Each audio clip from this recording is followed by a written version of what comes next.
Samantala, sa kabila ng pagkakaantala ng pagtalakay sa panukalang Bangsamoro Basic Law, nananatili pa rin ang determinasyon ni Pangulong Aquino na isulong ang mga hakbang para matamo ang tunay na kapayapaan sa Mindanao.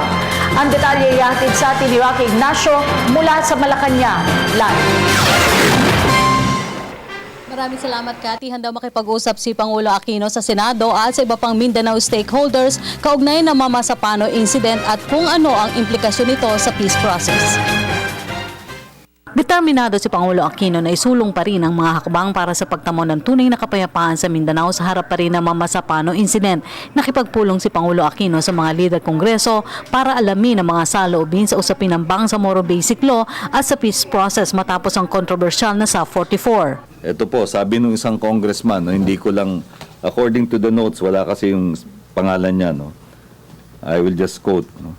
Sir, being the father of the country, you are now asking if we are to abandon, or what will happen if we are to abandon the peace initiative. To the best of my ability, I cannot think of a better alternative to this initiative. Our people are asking us, tuloy ba ang BBL? Seeking your guidance, ano po dapat ang response natin? No, yun yung sinabi ng isang member of Congress. Ito po ang sinabi ng Pangulo. Uulitin natin, tuloy na tuloy ito. There is not a better alternative for the rest of the country. How does banditry by ASG help anyone? It's time to make a stand. I am for peace or I am for war. Siguro yung pinapapili nila, no? Sinasabi niya may dalawang pagpipilian. Am I for peace or am I for war? I don't think there is any, ito na po ulit ang sinabi niya, I don't think there is any politician who will stand up to say, I am for war. Bahagi pa rin ng pulong ng Pangulo sa Kongreso ang kahilingan ng pagpapatibay ng Bangsamoro Basic Law sa tamang panahon o ang pagbibigay ng pagkakataon sa pagdaraos ng plebisito at sapat na panahon para mapatunayan ang kakayahan ng bubuing Bangsamoro Transitional Authority. So unawain natin yung ibig sabihin ng timely.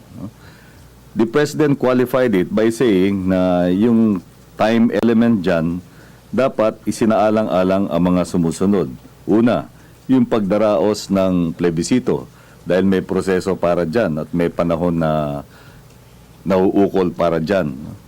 Yung organize ng COMELEC, merong mga may plebiscite period na susundin. Pangalawa, yung mismong pagdaraos ng plebisito, kapag ito ay inaprubahan ng mga botante, ang sabi niya, give the members of the BTA sufficient time to demonstrate their capabilities. Dahil yun yung susunod na hakbang.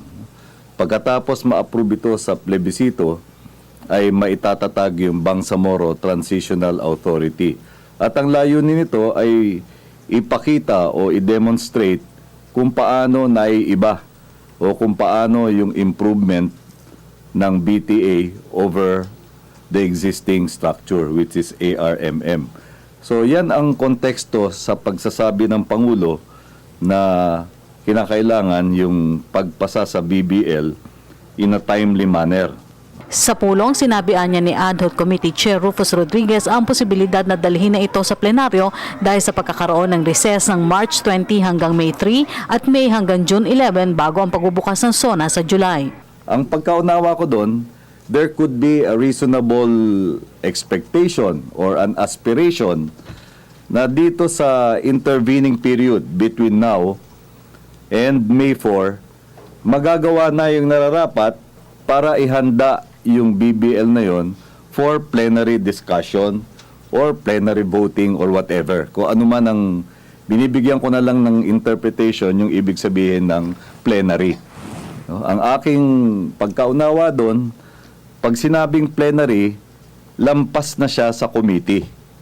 No? At sa akin din pagkaunawa, kapag nagkaroon na ng committee approval, pwede na talaga yun talakayin sa plenary ng lahatang kapulungan, no? ng Kamara de Representantes. Matapos ang pulong sa Kongreso, handa rin anya si Pangulo Aquino na makipag-usap sa Senado at sa iba pang stakeholders para sa isinusulong na pagpapatibay na BBL. Siyempre po, no, hindi naman maipapasa yung batas na iisang House of Congress lamang. Dalawang houses to dapat. No?